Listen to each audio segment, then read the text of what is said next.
Hi. Hi. How's it going? Going. Good. You must be the queen of the castle. Yeah. Pleasure. Yeah. Pleasure. I'll be super quick. I'm Devin. I manage your neighborhood with Moxie. Not important right now. What is important, just yesterday I got a call from some neighbors. They were letting me know that apparently there is a serial killer on the loose that was in the neighborhood. Yeah. He was going around mass murder everybody's ants and spiders. Stop. Okay. Yeah. Now, you obviously caught on. It's me. I'm the master. So, who is currently doing your killings? So this is a really good example of a pattern interrupt, especially door to door when there's a lot going in the prospect's mind because they don't know who you are. You're like a stranger. Fight or flight mode's being triggered real quick. If you can do a pattern interrupt like this, Who's the one that does your bug killing? causes the prospect to become curious enough where they want to engage. I think that's actually hilarious. So well done to him. I actually like that. That was funny.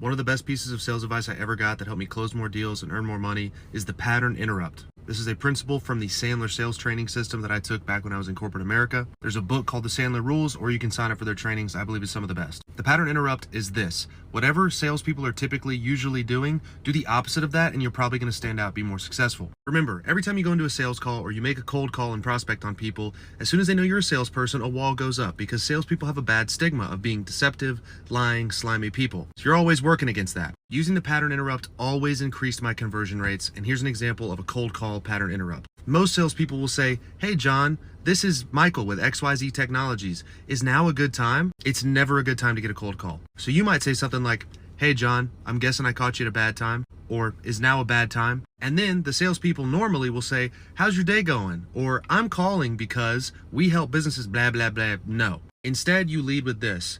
"Hey John, I'm going to level with you. This is a sales cold call, and I'm going to bet you absolutely hate getting these." No salesperson is saying that. They might chuckle and respond, "Yeah, I hate getting these. What's this about?"